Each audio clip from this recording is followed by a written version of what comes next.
Hey, what's up guys? Welcome to another video, and today we'll be talking about some debuffers. Now, I had to sit down here for a few minutes and decide on which ones I really wanted. So some honorable mentions, if I can find them really quickly.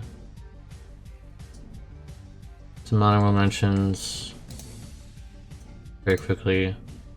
Talk about Orin. I mean, Orin, you guys know about Orin. Unfortunately, he's not going to make the cut because he's not enhanced yet on the JP side, so really don't know what he's going to go. Another honorable mention is Kumari. He has 70% breaks.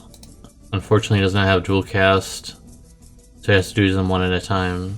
But he also can do really good jumping and stuff like that, so also a very good breaker, and he's free, so. I think I'm missing one more, but... oh, Lily's set. Lily's set from, I can't remember what game she's from, 11 or 14 or something like that. She's also really good, but I don't have her, and her breaks looks like... I looked at her kit very quickly again, and it looks like she needs to unlock her some abilities first before breaking. That's not fast enough. The breakers we have here are able to break at any moment's notice. So, at number one, it's very hard to decide between Riku and Elfim, but in the end, I've used Riku a lot lately, and I think that she is the number one breaker in the game. Not only because she has the highest breaks in the game, because she does. She has the highest breaks on her cooldown. She has auto revive on that cooldown. She has dual cast, which allows her to use pretty much all of her abilities, really. Except for the escape battle one, but I mean, are you really gonna ever use that? Probably not. Then her burst also can act as a finisher move, which I usually use often, or it can be and it can be an 80% break, which she gets off very fast because of the one move here where she gives 200% LB story to all allies, including herself. So it's very nice. She can AoE lightning imbue, so that's another unit that can do AoE imbues, which are very rare in the game right now. She also gives evasion, which I use very much. I use that a lot of the time. That's one of the reasons why I've put her in the number one spot, because she has evasion, but she can also do a bunch of other things. She can also do HP and MP restore 50%, which is pretty nice. So, and the number one thing is the reason why I have her at this list, because her breaks last so long. Like, once you use her cooldown, you can just do whatever you want for 4 turns. Her breaks last so long. Her limit burst costs 4 turns. And slain 30 crystals too. So she can be a chainer, she can be a breaker, you know, all that kind of stuff, just like Orin can, you know, block, you know, stuff like that. So this is why the number one chainer in the game currently of this recording. Her TMR, however, probably is her weakest point. It's really bad. It's really bad for a Sunfest unit to have something this terrible. This is like a 4-star TMR. Rest TMR, on the other hand, is something I really wanted, so that's why I went for it. If you guys missed some Riku pulls, you can check those up on my channel if you want.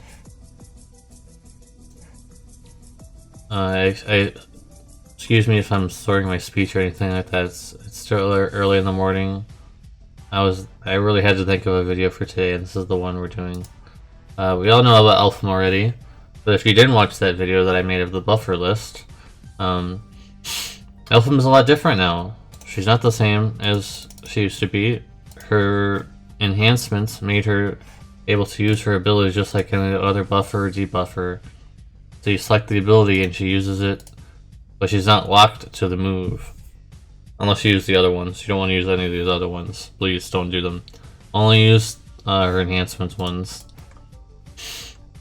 She has 75% breaks, which all we're going to talk about today is her break portion. We should know about the buffing portion. So she has 75% breaks.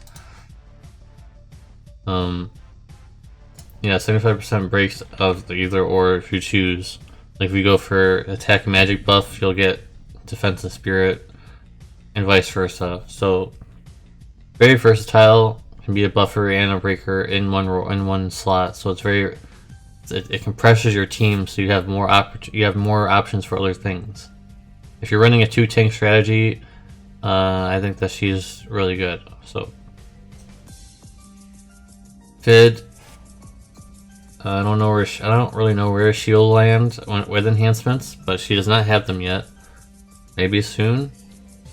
Now we all know about Fid. She's still a very good breaker. Has a lot of support capabilities, giving people chaining, AoE re-raise, water resistance buffs, mana MP buffs, stronger breaks, stronger in perils, stuff like that. So we all know about Fid. I really think that she is a whole deal. Like, that's why people are still using her even now.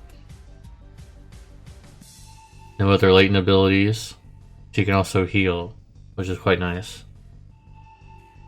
She gives 3k HP right away, and then another heal gets split, plus light resistance buff. So with her enhancements, I'm sure that her breaks will go up a little higher. Maybe to 75% or something like that. Maybe 76, I don't know. I don't know what they're going to do with their enhancements, but hopefully it's something good. Maybe upgrade her limp first. So that's Fid. We all know about Fid. She's good. That's why she's in the number 3 spot. Number 4 spot was a lot harder. Number 4 and 5 were a lot harder to decide, but in the end I decided on King Edgard because of his latent ability.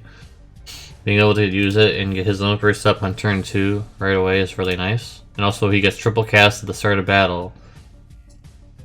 Just like how Regis can get triple cast at the start of battle, so can he with his latent ability. So he's able to triple cast. Not showing here. Okay, well we can still use the dual cast. It's the same thing. So you use the cooldown, you get your limp burst filled, and then you would use a break of some kind.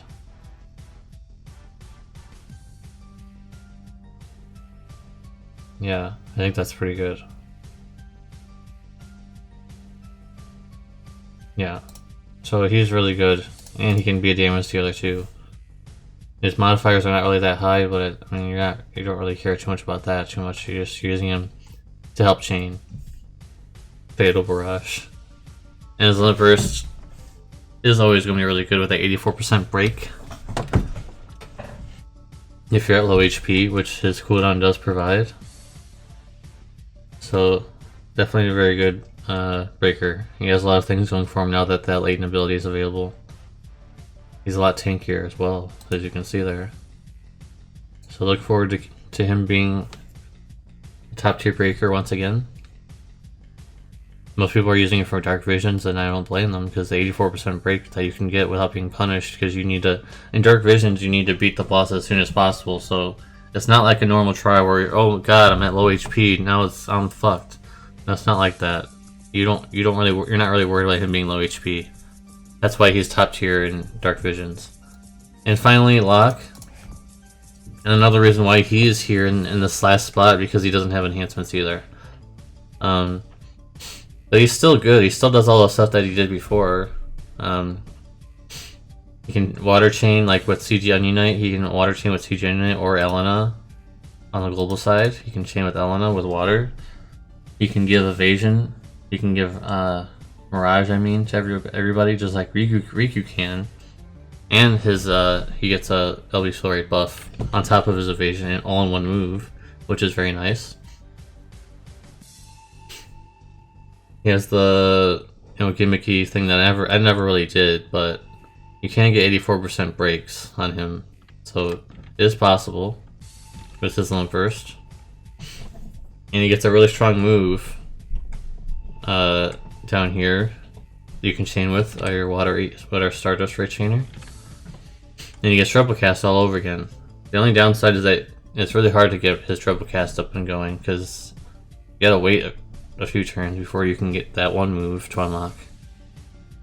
But other than that, yeah, he's very strong. He just needs enhancements at this point.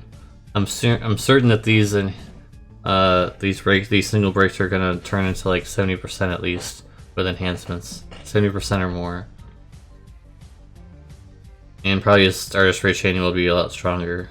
So, anyways, guys, I don't think I missed anything. I looked through all the units in the unit list, and I don't think I missed any breakers. Any breaks in the? I don't think there's any breakers on the global side that you guys would have to know about, like Fid. You know about Fid already. I don't think there's any global exclusive breakers really that you need to worry about. But tell me in the comment section. I just noticed this, by the way. Whoops. Tell me in the comment section if I missed anything at all. Don't be afraid to tell me. I'm open to feedback as always, guys. You know, if you're new to the channel, please consider subscribing. And if you've already been here, thank you for watching. And I hope you guys are still enjoying these tier lists as I'll keep going through the weeks, spreading them out and deciding which ones I want to do next. If you guys have an idea of which one you want to have next, please do leave them in the comment section below. If you have a disagreement with any of mine, please feel free to tell me below which one you think is better than the other. I am open to that. But this is my list. 1, 2, 3, 4, 5. That's what I've come up with, guys. Thanks for watching, and I'll see you guys on the next one. Peace.